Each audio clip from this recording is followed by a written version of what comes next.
You have been working hard, really hard. You show up early, you stay late, you keep improving your product, cutting your prices when you have to, running promotions, trying new marketing angles, and still every quarter feels like a fight you are barely winning. Your competitors are always right there, breathing down your neck, matching everything you do, sometimes doing it cheaper. You pour more energy in, and the returns keep shrinking. Here is the uncomfortable question nobody in your industry wants to ask. What if the problem is not how hard you are fighting? What if the problem is where you chose to fight in the first place? Most businesses spend their entire lives competing for the same customers, in the same markets, with the same basic strategies. They get better at the game without ever stopping to ask whether the game itself is worth playing.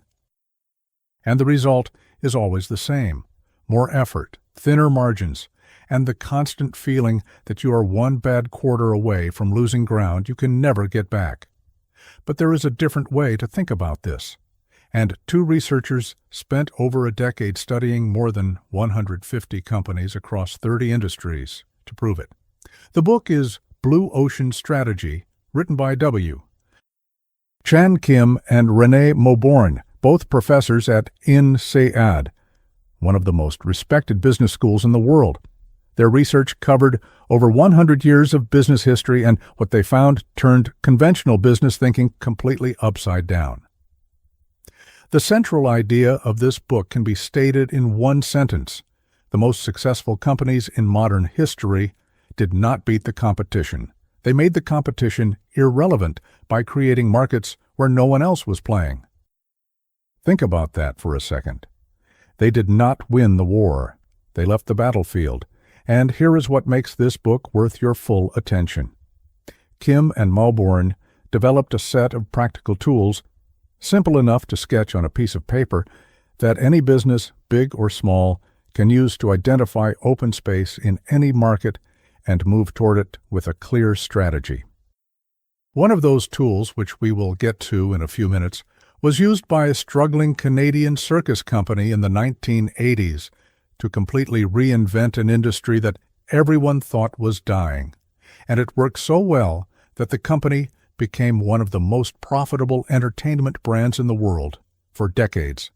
If ideas like these help you think differently about business and strategy, subscribe. This is exactly the kind of thinking we break down here every week. So let's start with the metaphor that gives this book its name, because once you understand it, you will never look at your industry the same way again. Kim and Mauborgne describe the business world as an ocean. Most companies are swimming in what they call a red ocean. These are existing markets, well-defined industries, established rules, known competitors. The red comes from the blood, the constant fighting for the same customers, the same contracts, the same shelf space. Every company in a red ocean is essentially trying to take a bigger slice of a pie that is not getting any larger. And the longer you stay in that water, the more brutal it gets. Because as industries mature, products start to look alike, prices race to the bottom, and profit margins shrink for everyone. You work harder to grow, and the growth gets harder to find. A blue ocean, on the other hand, is an untapped market space. It is an industry or a category that does not fully exist yet, where demand is created rather than fought over, where the rules have not been written, and where the competition is essentially irrelevant because you are the only one playing that particular game. Blue oceans are not always built from scratch. In fact, most of them emerge from red oceans, when a company decides to redefine the boundaries of its industry in a way nobody else thought to try. And here is what the data showed after more than a decade of research. Blue ocean moves, even though they represented a smaller percentage of total business launches, generated dramatically more profit and growth than their red ocean counterparts. The math was not even close.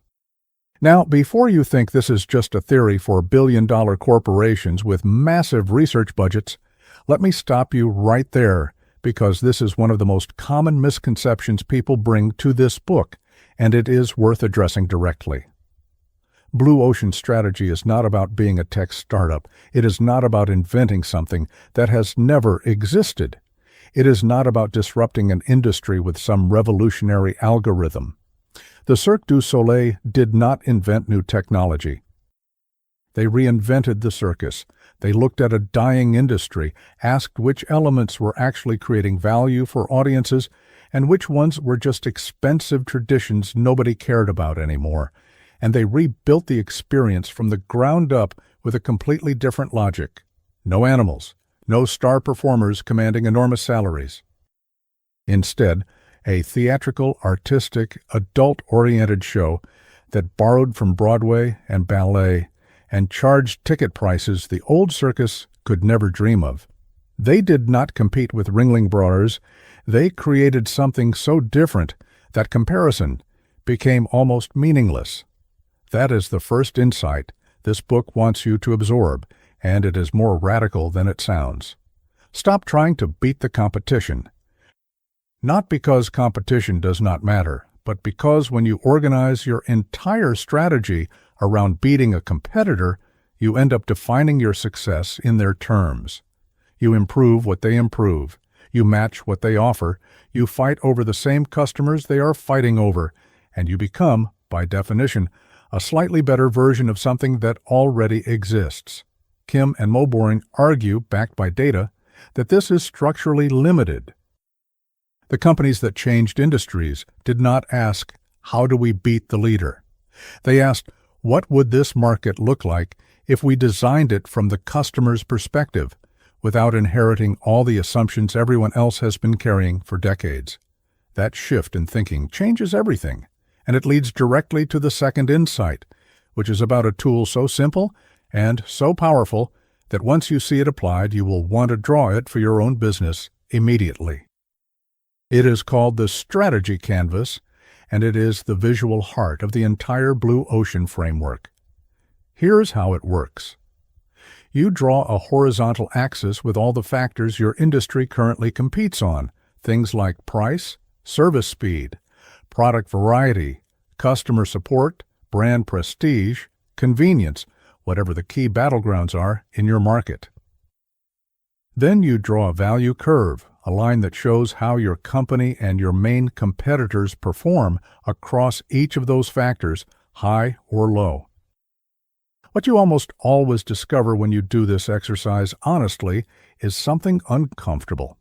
Your curve and your competitors' curves look almost identical. You are all competing intensely on the same dimensions, investing heavily in the same areas, ignoring the same things. That visual, that near-identical set of curves, is the picture of a red ocean. And the moment you see it clearly on paper, you understand why differentiation feels so hard, because you have been trying to differentiate inside a system where everyone agreed on the rules without ever discussing them out loud. The strategy canvas does not just diagnose the problem, it points toward the solution. And that solution comes through what Kim and Mauborgne call the 4 actions framework, which is the third insight and arguably the most immediately practical tool in the entire book. The framework asks 4 questions that force you to think about your industry in a completely different way. First, which factors that your industry takes for granted should be eliminated because they add cost without actually creating value for the customer? Second, which factors should be reduced well below the industry standard because you are over-delivering on things customers do not actually care that much about? Third, which factors should be raised well above the industry standard because this is where customers feel real pain and nobody is solving it properly? And fourth, which factors should be created that your industry has never offered before because there is a need going unmet that no competitor has thought to address? When the Cirque du Soleil ran through these 4 questions, the answers were striking. They eliminated animal acts and star performers, 2 of the most expensive elements in the traditional circus. They reduced the thrill and danger elements because their target audience of adults and corporate clients did not come for that. They raised the uniqueness of the venue and the production quality dramatically. And they created an entirely new category of elements borrowed from theater, a storyline running through the entire show, artistic music composed specifically for each production, an elegant environment that felt. The result was a completely new value curve, one that looked nothing like any other entertainment company at the time. And because no one else was positioned anywhere near that space, there was no competition to worry about. Now here's where this gets even more interesting, and where a lot of people who read this book get stuck. They understand the framework intellectually, but they do not know where to look for their own blue ocean opportunity. Kim and Mauborgne offer 6 systematic paths for finding open market space, and 3 of them are particularly powerful for the kinds of businesses most people actually run. The first path is to look across alternative industries, not just your direct competitors. People do not just compare you to others in your exact category. They compare you to every other way they could solve the same problem. When someone is deciding whether to hire a business coach, they are also thinking about buying a course, reading a book, joining a mastermind, or doing nothing. The real competition is broader than you think, and the gaps in that broader picture are often where blue ocean opportunities live.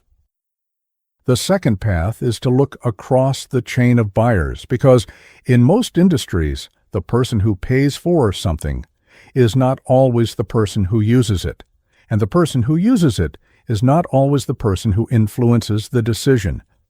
Shifting your focus from one buyer group to another can reveal an entirely different set of needs that nobody is serving well. The third path is to look across complementary products and services, because the value your customer gets from what you sell does not begin and end with your product. It begins before they buy and extends long after. Understanding what happens before and after the core transaction often reveals unmet needs that are invisible from inside your current business model. And this leads into one of the most counterintuitive ideas in the book, which challenges something most business owners and marketers accept as obvious. The idea that you should always be trying to serve more people, appeal to a broader audience, expand your reach. Kim and Mauborgne push back on this hard.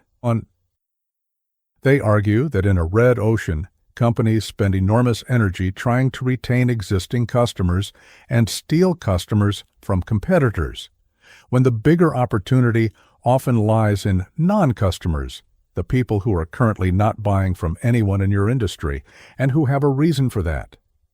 There are 3 tiers of non-customers. The first tier are people who are using your kind of product or service minimally and reluctantly, looking for something better the moment it appears. The second tier are people who have consciously decided your industry is not for them, even though the underlying need exists. The third tier are people in entirely different markets who have never been considered potential customers at all.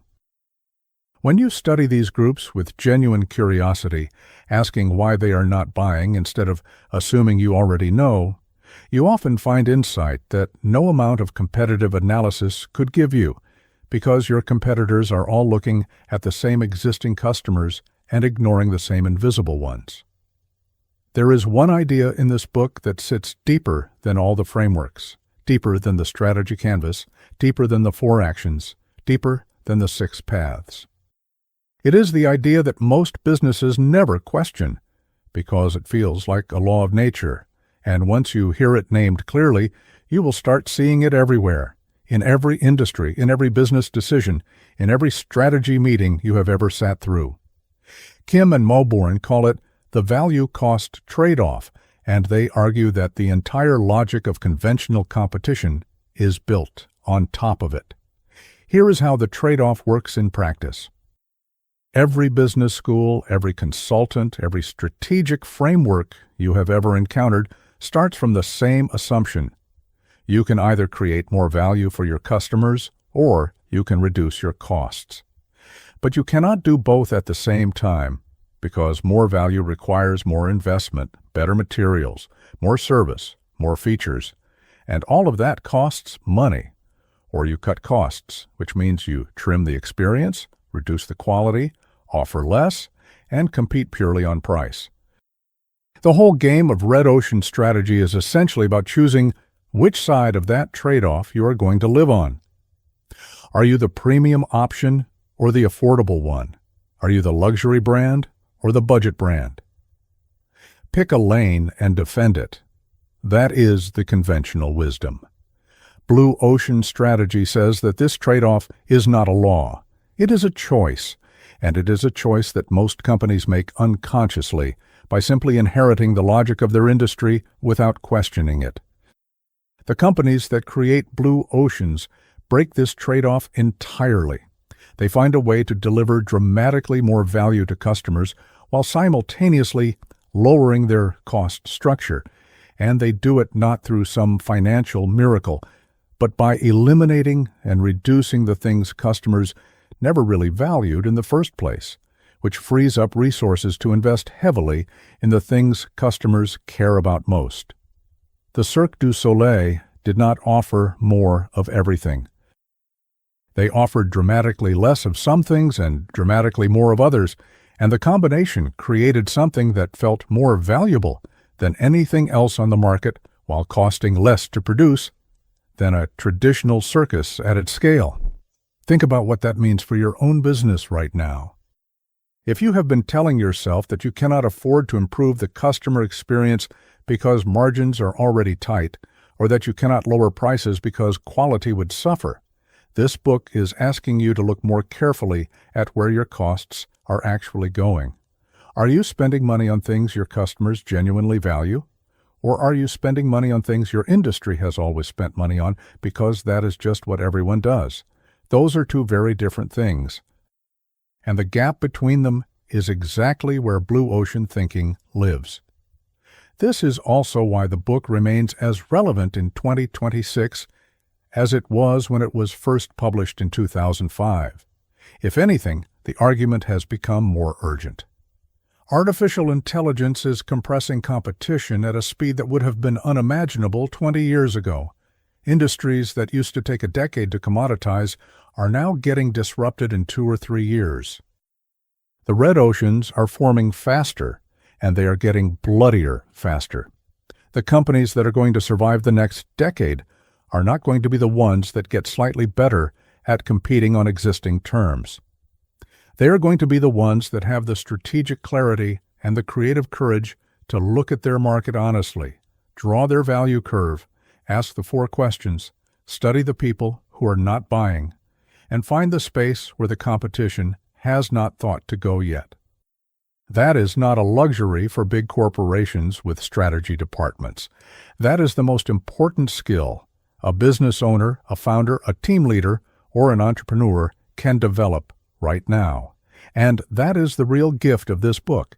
It is not just a set of tools, though the tools are genuinely excellent. It is a different way of seeing.